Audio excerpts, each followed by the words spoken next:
Hello. Welcome. Hello. We froze right at the start, but here we are. That feels Nice. apropos for January 2025.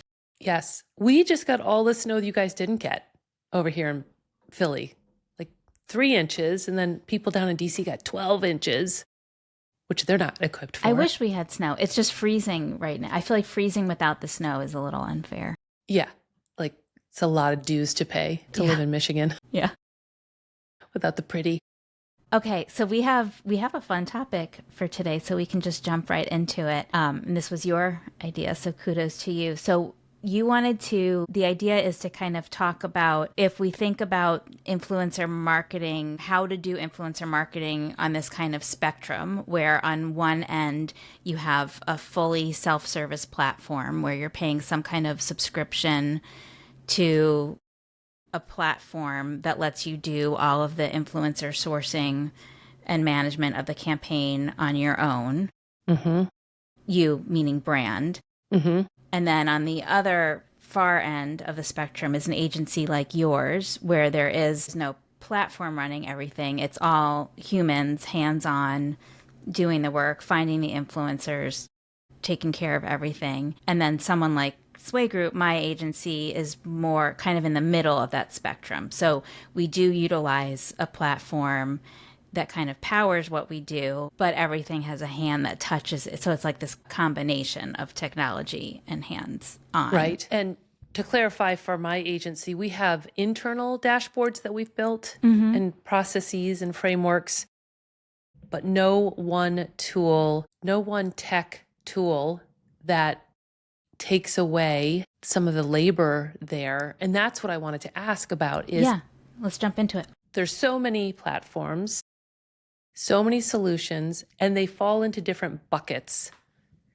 So there's the sourcing, which when you even said that, I'm like, what does sourcing entail? Like Like that's discovery. a code. Discovery, right? Yeah, so Discovery. finding, being able to put in like, it's almost like shopping on, like I was just on Wayfair yesterday, right? And so it's like I was looking for a full length mirror. So you say like full length mirror, and I want it to be metal, and I want that metal to look gold, and I want it to be at least 48 inches tall, and I want it to be wall mounted. And as you select each criteria, it narrows down the number of options that you get. So a discovery within any of these platforms works similarly, where you pick the platform you want, you pick the size of creator you're looking for. Do you want them? You can pick, like, this is where it gets a little bit interesting, because a lot of these platforms only have information about the followers. So do you want the followers to be primarily female? What age range are you looking for? And then do you want someone who has posted about Costco previously, or someone who always talks about fitness? Or you just put in all of the criteria about their content and their reach and following, and then it spits out a list of people And for Creator you. IQ does that. Yeah, Creator IQ has a discovery tool. I should note though that our instance of Creator IQ is a little bit different, because we have our own dashboard similar to like probably what you have, where we have information about all of our creators. They fill out a profile in our system. So we have information about who they are. Actually, my most recent newsletter was about this.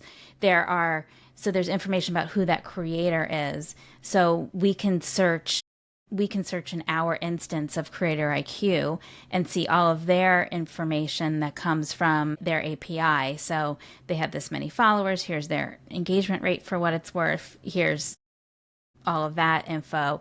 And then we can see on our end. And this is a woman who lives in Idaho who has 2 kids under the age of 3 and a dog, and she speaks Spanish, and she's LGBTQ plus. Because That would be a those really are, hard person to find. but you could do it. But those are parameters you've added to customize your experience inside of that tool. Yeah, well, that's all in our information about the creators themselves are all in our dashboard. Information that comes directly from the platforms, pulled from the API, is in the Creator IQ Oh, they're separate. system. Okay. But then when we go in, they've been combined with Married. technology magic so that I can Razzle-dazzle. see all of it in Okay. one place. Yeah, one fell swoop. Okay. Yeah. So I think it's fascinating also because we've just started this conversation and already super deep, I want to add one thing though, because you asked if we use that and if Creator IQ has it. Yes, and I'll use like improv rules. Yes, and we almost always have to hand recruit as well. And we do that the old school way where we were looking for like power lifters we wanted male power lifters who talk to like there are certain things that you just can't find in a system. Like if I didn't have a ton of power lifters in the sway group part of the database. So if I search Creator IQ for powerlifting, unless it says powerlifting in the profile, it's going to be very difficult to find that in discovery. AI is helping with that a little bit. Like you can pull in an image of someone powerlifting and ask AI to find people who have content that looks like that. So that's getting a little bit better. Okay. But like this client wanted males who are doing video content where they're talking to camera in the gym.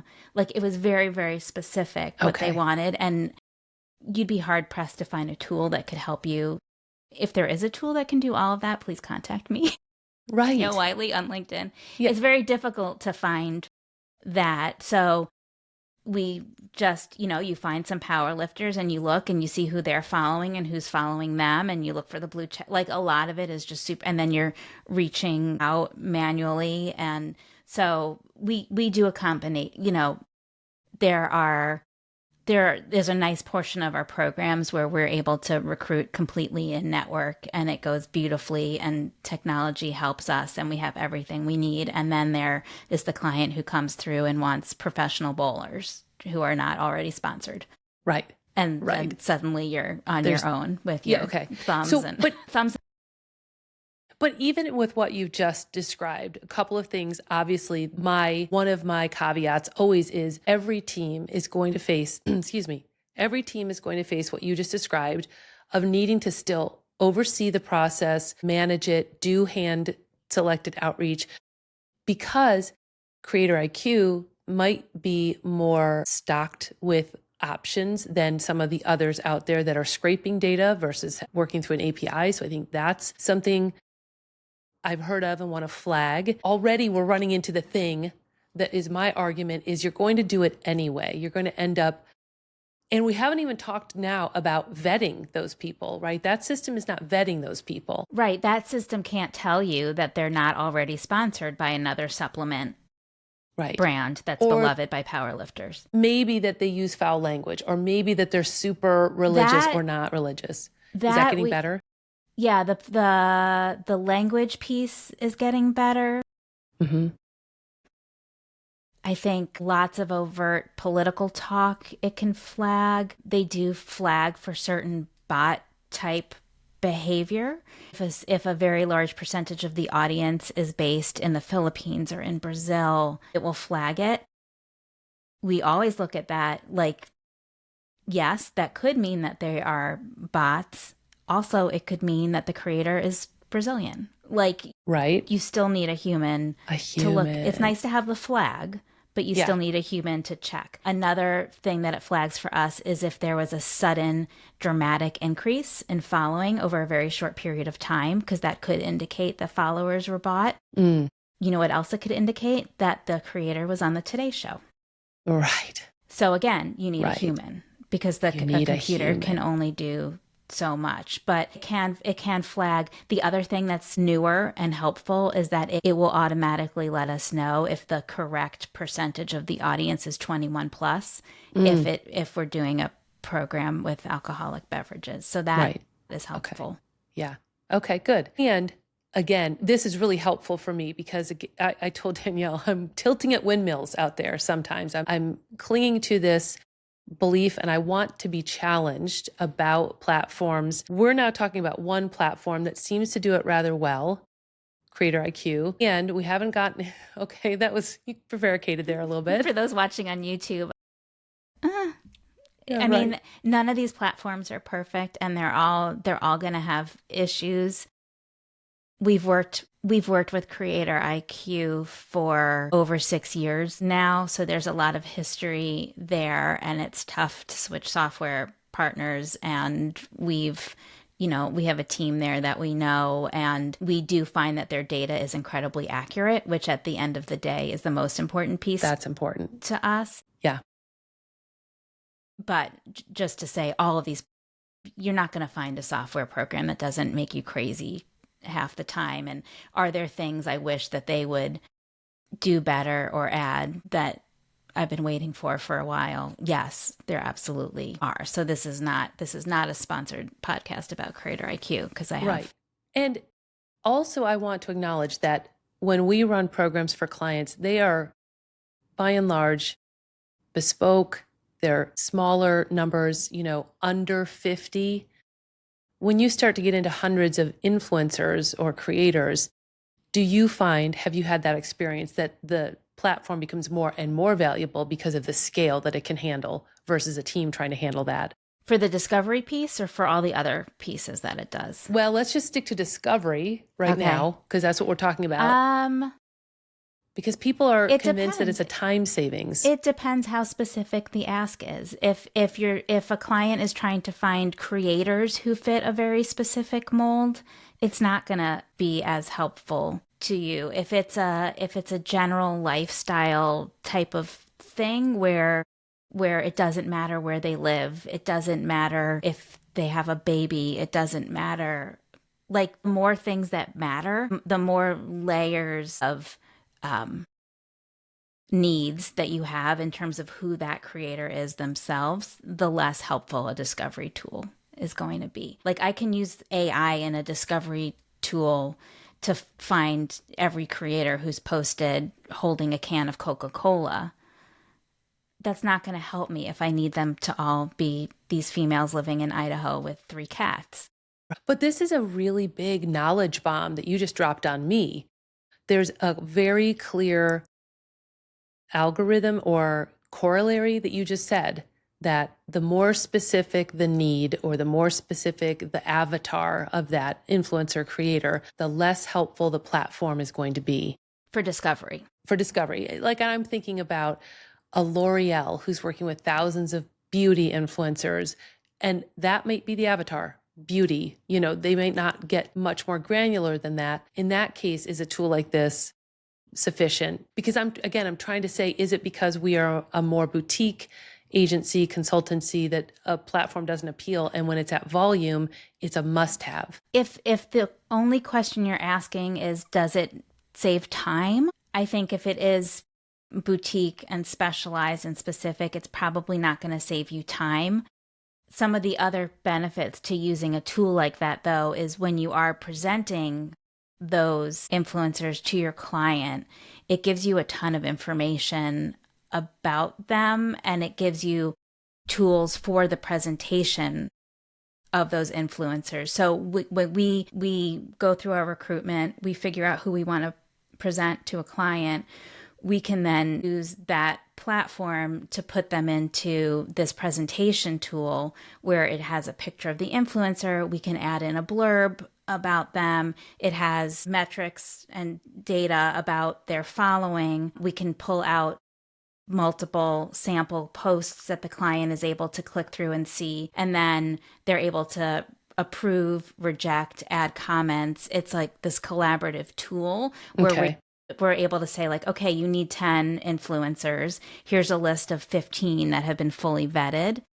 Let us know which 10 you want to work with. And also, please give us feedback on the ones you don't like so we can get to know you better and make these lists better and better the more we work together. Yeah, absolutely. So having the ability to create something like that is almost more valuable to us than the discovery tool, because at the end of the day, you can find the people you need to find. Right. Which, what you just described, is really beneficial and part of our process. So that makes sense to me. And we also have it. So that's got me thinking about the pretty part of it, like somebody else designing it and sort of populating it. But the vetting, okay, so now you mentioned vetting. Vetting is not a platform task, I don't think. No. No, we have to. I mean, like I said, the platform will give us some flags, which can be helpful in vetting. But isn't that interesting? It's only going to tell you who not to work with, flag wise, isn't it? Well, and it's not even telling you that. It's saying you might not want to work Right. with Here's these a people. possible tricky spot. Right. Yeah. Yeah. No, we have to go through and look. We look and see what percentage of their posts are sponsored versus organic. We're looking to see, is the engagement on these posts actually real, or is it coming from some kind of comment pod and it's not really authentic? What's the quality of these posts? Like, a platform can't tell you if someone makes shitty content. Right. Totally. I'm just sitting here soaking this up, Danielle, just so you know. And don't you have clients who want a certain vibe? Totally. Aesthetic. Like, we have clients who they're just like you. There are no words that can describe it, but as you work with them, you're like, this feels, shout out one of my favorite clients, like, this feels like a Christina influencer. Like, she's going to love this influencer, right? Like, right. No, okay. And that brings me back to my other question about all of this. You've been with Creator IQ 6 years. You may have forgotten already the onboarding process. I think a lot of these platforms, the onboarding process is a nightmare. I haven't forgotten it. We were just talking about it today. Was that good? It was 6 months. It was 6 months. I don't know that we're normal because like you, we've been doing this for so long that we were doing this before platforms existed. And so back in the day, we created our own systems, which went through multiple iterations on different, when I say platform, like first CRMs, we built something on Salesforce, and then we had something built for us on Drupal. So we had a whole process for influencers to apply for our campaigns. And we had a whole thing already. And Creator IQ didn't have all of those pieces, and also we had that whole dashboard that we have with all the personal information, and so we had a very complex integration behind the scenes. They would probably tell you that their onboarding process is a few weeks, so I don't know exactly. Right. 6 months is not the norm, but because ours was 6 months, and I have not forgotten. They were trying to take something that was already pretty fully formed and figure out how to There's accommodate like A-frames and calling this thing over and API between our two systems. And Right. You're the problem child. Yeah. But I stand by, I think regardless of that piece, now if we're talking about brands and agencies that are starting from scratch and just looking for a platform, I still hear onboarding is really tough, and getting buy-in from your team so that everybody's using the tool in the same way, at the same, to the same effect. You're spending good money after bad, and everybody's like, I'm just going to use my old spreadsheet over here that I've got going. You might not have faced that because you were more invested totally as a team on getting it right. But haven't you heard that out in the industry? Yeah. I mean, I think with any software onboardings, like we just transitioned last year, we just moved our project management software over from some super old school software to ClickUp, which is like one of these newer things that was like onboarding any software program is a disaster. I don't know that that's unique to influencer marketing platforms, is what I'm trying to say. Oh, yeah. No, you might be totally right there.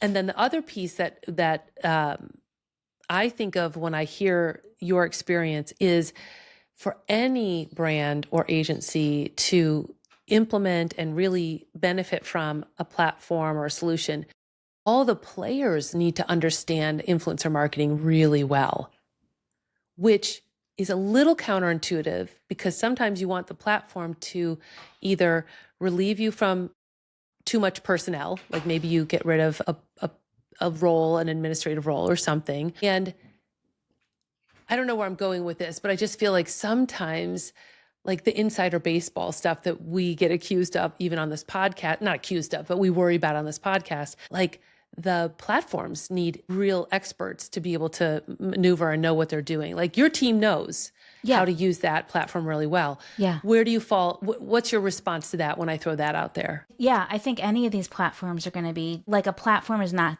going to take the place of someone who has knowledge about how the industry works.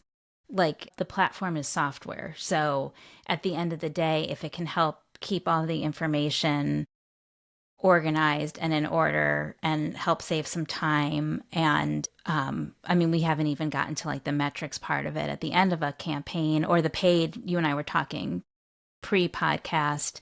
Like we use Creator IQ to run all of our boosting on our campaigns, which is a huge benefit to us. Yes. But we still have to know how to do boosting.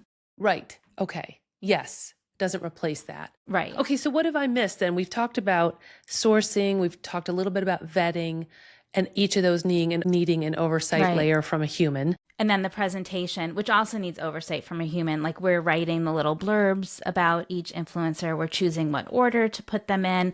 It will automatically populate sample posts, the last 4 posts that creator has done. But if it's a campaign for a baby product, I want to make sure there's a baby in every one of those sample posts. So we're going through and selecting the right samples. There's a lot of work that goes into even that piece.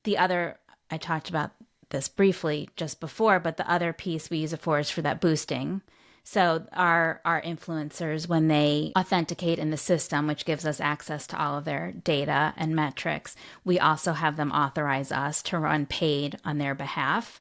So if we're running a campaign that has 10 influencers on it, we can go into the system and see all 10 content from all 10 of those influencers and run that boosting and toggle things up. And, like one piece of content's totally killing it, we can put more money behind that one. One's not doing well, we can dial that back or stop the boosting altogether. But it's all in one environment. And we're doing that. Our clients also have to go in and authorize that us, because we're using that on Meta, we're using that branded content tool where it's like coming from the client and the influencer. Okay. Have you ever run into issues around influencers getting fatigued with the number of opt-ins they have with all the different platforms and pushing back on, they're going to get paid. So I guess there's a little dangle of a carrot there. It's gotten better than it was because we didn't always use Creator IQ for the boosting. We used to use Lumanu for that. So they were having to authenticate within Creator IQ and then also get set up in Lumanu. Okay. Now it's all happening within the Creator IQ environment. So it's a little bit less onerous. I will say with some of the bigger, like the mega influencers, we occasionally get people who say, I don't do that. I don't authenticate. And then they have to send us all of their data and we add it in manually. Okay. On the back end. Interesting. And we're focused on Creator IQ right now, but this is a stand-in conversation for all of the, platforms out there, which I'm actually surprised at how robust it is. And I don't know if anybody that I've spoken to has as many of these bells and whistles. And you're telling it to me from your point of view of this is what we use of their There's services. other pieces of their stuff that we don't. Like they have a payment platform. We use Trolley for our payments just because it was more affordable for us. But they have a payment platform. They have lots of stuff that we don't use, some of which would cost us extra, some of which is included, but we already have our own system that we use. So it is a little bit of a trial and error. It's a little bit about customizing. It's always about human oversight, even when you've got a platform. What have I missed? What other platforms not in the sourcing discovery space are there that we're seeing being talked about and you're having a reaction to? Like, for instance, I just had a conversation with a company that they have developed the capability of reading sentiment from comments, engagements. Let's talk offline about that. That's something that we're doing some deep dive exploration of now. Yeah. And I like that because it's very specific. The use case, I understand where the starting point is, where the end point is, and where it saves us time and energy. One of the things we've found with sentiment from comments is that that's kind of tricky. Again, you can't get away from a human element because a computer can only understand sentiment so much. Yeah. Yes. Agreed. Like a computer can know that a smiley face emoji is good, that the word good is good. Like, like anything that has a clear rule. Yeah. My example was if a commenter on a post knows the influencer, so they have a prior relationship, we're only getting a piece of the exchange, but there's a history there. And the commenter says something like, oh, I would never do that. And then there's a little halo emoji. And it means I would totally do that. Yeah, sarcasm. Yeah. Or facetiousness. A computer doesn't get that. I don't think AI can pick up on that yet. Yeah. And what does that mean? And to me, when we review these things manually, we contextualize. It's not only sarcasm, facetiousness, it's a deep history with that person that goes way back. Yeah. Like we can read the context of they have a relationship. We do comment analysis like with humans also. Yeah. Which again, can that happen at a scale of thousands of influencers on a quarterly basis? I don't know. It's tough. Yeah. It's tough. I mean, I think then you just have more eyeballs, like you're hiring more people to run that. Yeah. I think the only thing we haven't talked about is just the metrics at the end of the campaign. So just being able to, aside from those prima donnas who refuse to authenticate in our system, who are sending us screenshots, so old school and stupid, we're getting all of that data automatically, and you can parse it and do A/B testing and show it any way you want and pull out just from Instagram or just from TikTok or separate out paid and organic or showcase who the top performing creators were and just make a really, I don't know that I call it beautiful, but nice looking, professional looking report that is very interactive and able to be, we can add in our own sentences within it, but it has all that data there. And we're just going in and zhuzhing it up, but it looks really nice and professional, and you can present it as an online report. You can download it as a PDF if they need to circulate it, but it's just great to have all that data available without having to pull it out manually. And have it manipulable. Yeah. Manipulatable. Right. Yeah. A question for you. The other pushback I've heard about these platforms and the search feature is, how are they sourcing the influencers? Are they scraping data? Do the influencers have to be already opted into their system? I think you're going to hear a lot of different answers. I think you're going to hear some answers that are, we've had platforms tell us that they use API sourced data, and then when we check it against like our own behind the scenes metrics, like if we check it for an influencer who actually works on our team, we'll see that it's totally wrong. We were testing out one platform a couple of years ago, and we put in just some of the people on our team who happened to have profiles. It said that my head of strategy lives in Brazil.